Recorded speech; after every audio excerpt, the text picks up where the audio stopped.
All right, the free ride is finally over. American taxpayers have been footing the bill for illegal immigrants taking up spots in public housing for too long, displacing veterans and low-income American citizens. Now, a big interagency effort led by HUD Secretary Scott Turner and DHS Secretary Kristi Noem has launched the American Housing Programs for American Citizens initiative. It's a sweeping crackdown on the outrageous Biden-era housing giveaway.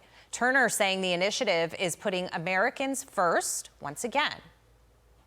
Secretary Noem and I, we put an end to that yesterday with our partnership and MOU to make sure that the American citizens, American people, are not only prioritized, but they are the only priority when it comes to HUD-funded public housing instead of illegal aliens. I mean, right now, Maria, we serve 1 out of 4 Americans in need of public housing. Well, that's going to change.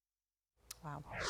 Joining us now to break down the economic impact is Unleash Prosperity Senior Fellow and the Heritage Foundation Public Finance Economist, EJ Antoni. EJ, great to see you on this subject. You know, we talk about the housing market in America all the time and the challenges with it. And this is part of that story, the amount of public money that we spent on illegal migrant housing. It sounds like something might be done on that front. And if it is, how big of an impact does that make overall on America's housing market? Well, Brian, it's going to have a tremendous impact for a couple of different reasons. One, we need to realize that there's a huge amount of government waste here. All of this government money, a.k.a. taxpayer money, that is being used to house these illegal aliens. And that's basically come about because for 4 years we had a Biden administration that refused to actually follow the law. So many of these different housing programs or housing-related programs, although they're paid for by the federal government, they're actually administered by the states. And it's up to the federal government to make sure states like New York, like California, like Illinois are actually following federal law and federal regulations. And again, unfortunately, that just simply wasn't the case. The other thing to remember is the huge flood of illegal aliens that we've had into the country in the last 4 years caused a tremendous pressure in the housing market. When you think about it, this was the equivalent of dumping more than the population of New Jersey into this country. Yeah. What do you think that's going to do to housing demand and therefore housing prices? And I want to drill down on that because we talk about a supply problem when it comes to housing, and we're in a little bit of a crisis here. Of course, there's going to be less supply when you've got more people here that are looking to take up that and absorb some of that housing. This is from J.P. Morgan, and this estimate, EJ, is on the low side, in my opinion. It was their outlook for U.S. housing market in 2025, and they say it's estimated that 11.2 million undocumented immigrants have come into the United States. It could be ramping up housing demand more than figures suggest, resulting in a shortage of stock. We know that is a low estimate. And so when you really think of what's happening here and all the pressure on the market, this is certainly not something that we needed, nor do we need to be funding as taxpayers.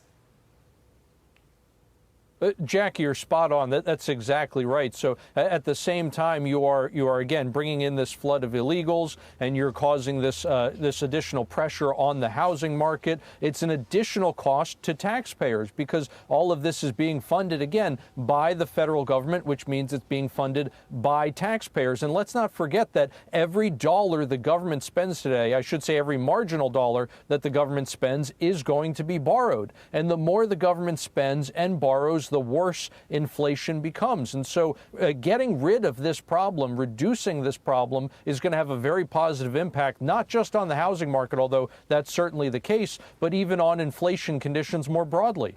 And, just a quick point, Scott Turner said, and I think we pass over this, but he said right now we serve 1 out of 4 Americans in need of public housing. We're going to change that. That is good. If you're in that role, you want to work yourself out of a job because people have the ability to get their own housing, EJ. But I want to get to this with you as well. You posted that, quote, never before have standards of living declined so much in America without a recession since 2022. So why don't you start by just explaining what you mean there? Well, Brian, if we look at how did the average American or how did the typical American family do during the 4 years of the Biden administration, the answer is quite poorly.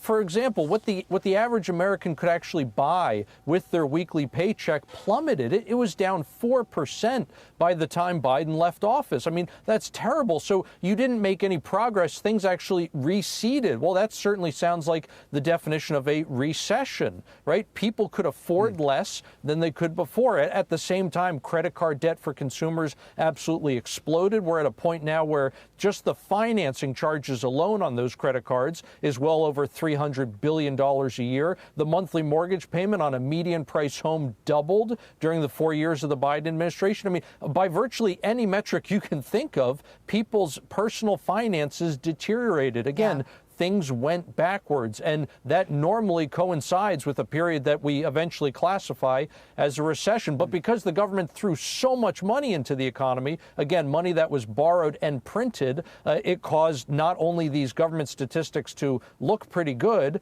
but it also caused runaway inflation and the highest interest rate hikes we saw for 4 decades.